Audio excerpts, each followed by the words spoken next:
I think also he's demonstrated in his current role as Energy Secretary many of the attributes that we needed for the next Chancellor. He has got a sense of a political economy. He's got a vision, political vision, that he's fairly successfully articulated to the world. And I think that he's already demonstrated an ability to get things done in that department. So I think those attributes will be valued if he is to make it into number 11. So to return to a theme, is Andy Burnham ready for power? He's been all but crowned as the next Prime Minister, but he still hasn't named his cabinet. He has expressed frustration at all the speculation over names, but of course nature abhors a vacuum. Last week I wrote a piece about the hopes and ambitions of Ed Miliband, who dearly wants, in fact, the job of Chancellor of the Exchequer, and is still the favourite to get it. But there have been many concerns expressed about Miliband's suitability for the role, from the trade unions, from an array of Labour MPs, from US officials, and many other people who make up what I call the Anyone But Ed coalition. So is making the former Labour leader Chancellor the right call for Andy Burnham? We're going to speak to Max Wilson, who worked as a senior political advisor to Ed Miliband when he was leader of the Labour Party in 2015. Hi, Max. Hi, good afternoon. Good afternoon. Thanks for coming on. So to get to the chase, do you think Ed Miliband is the right pick for Andy Burnham's Chancellor?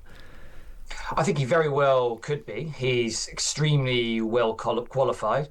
He's got a lot of the right attributes, and it seems, on the surface at least, that him and Andy are reasonably politically aligned. But when it comes to any appointments, it's always really tricky, and there are multiple factors to balance. And as much as we would all like for the best person to get the job that they are best equipped to deliver, politics doesn't work like that, and there are multiple balances and factions and other associated complications that go into any decision, including for Chancellor, which is probably the first choice that Andy will make. But it's even more true when you get down to the junior ministerial roles and other roles in cabinet as well. So it's a complicated business appointing a cabinet. Yeah, someone put it to me recently, there's more horse trading than a Kentucky county fair at the moment. But there are some drawbacks to Ed Miliband, aren't there? I mean, certainly a lot of people, including in the Labour Party, feel that he has become overly ideological on the issue of drilling in the North Sea, and that he wasn't pragmatic enough on that. And that's become a real political weakness for Labour. So do you think he hasn't shown himself to be pragmatic enough? He certainly sees himself as a pragmatist and will look back to that 2015 manifesto as being fiscally sensible. But do you think his North Sea policy has become too much of a weakness for him? No, I don't. I think that he's already shown some pragmatism on this specific area, including on granting new licenses for existing oil fields in the North Sea. So I think he's willing to compromise. I think also he spent years in the Treasury, admittedly a little while ago, but he has that experience and expertise. So I don't think that is a political liability. I think also he's demonstrated in his current role as Energy Secretary many of the attributes that we needed for the next Chancellor. He has got a sense of a political economy. He's got a vision, political vision, that he's fairly successfully articulated to the world. And I think that he's already demonstrated an ability to get things done in that department. So I think those attributes will be valued if he is to make it into number 11. Yeah, I mean, you talk to people around Miliband and there is a real sense that he is a very energetic minister. I mean, I've talked to people who have worked with and for him, and they describe his back cave that he sits in at home when he's sort of out of office hours, and he sits in this back cave just firing off emails and ideas and WhatsApps, and he's quite a demanding boss, but they do enjoy working for him because he is energetic, and there is a sense of things happen around Ed Miliband. But there are other drawbacks too, aren't there? Because, I mean, we had this reporting over the weekend about US security, US officials expressing concern about it. That may not be a major factor. It probably shouldn't be a major factor. But he does also present a huge target. He is a slightly divisive figure in the country. It would be a huge target for the Tories, I think, for reform and for quite a lot of the media as well. So is it just asking for trouble to put him front and centre? Because, in Rachel Reeves, we already had a very unpopular Chancellor that didn't help Keir Starmer her unpopularity. And is there not just a quite high chance of repeating that, do you think? I think that any politician who is a credible candidate to be Chancellor, and whenever that appointment has to be made, there are only ever 3 or 4 individuals that actually do tick every box to be a credible alternative. I think by definition, if you've got to that stage in your political career, you're always going to carry political baggage. And if we weren't talking about the potential political problems of Ed Miliband, we'd be talking about the potential political drawbacks of other candidates. So I think that it's a reasonable argument, but I think it's also one that applies to other candidates as well.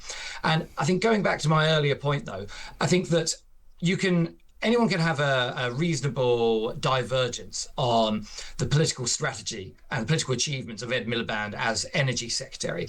But I do think it's undeniable that he has articulated a vision very well and actually put in place some pretty seismic changes. Now, if you had a reform person on here, they'd probably obviously be crying blue murder about wind farms and solar, etc. But actually, Ed Miliband, I think, has successfully made the case that these are the jobs of the future. This is where Britain's economic future will lie. And I mean, I have calls with organisations who work in energy and clean energy, and they recognise that actually Britain needs to go further in this area. We're behind the USA when it comes to clean energy provision, and this is under a Trump presidency. So I think it's reasonable that Ed Miliband is actually pursuing this agenda, and I dare say if he did make it into number 11, that would continue there as well. Yeah, I mean, for some people, it's the fact that he's good at pursuing his agenda is part of the problem, because they don't like his agenda. But Max, obviously, it's an easy topic for journalists, but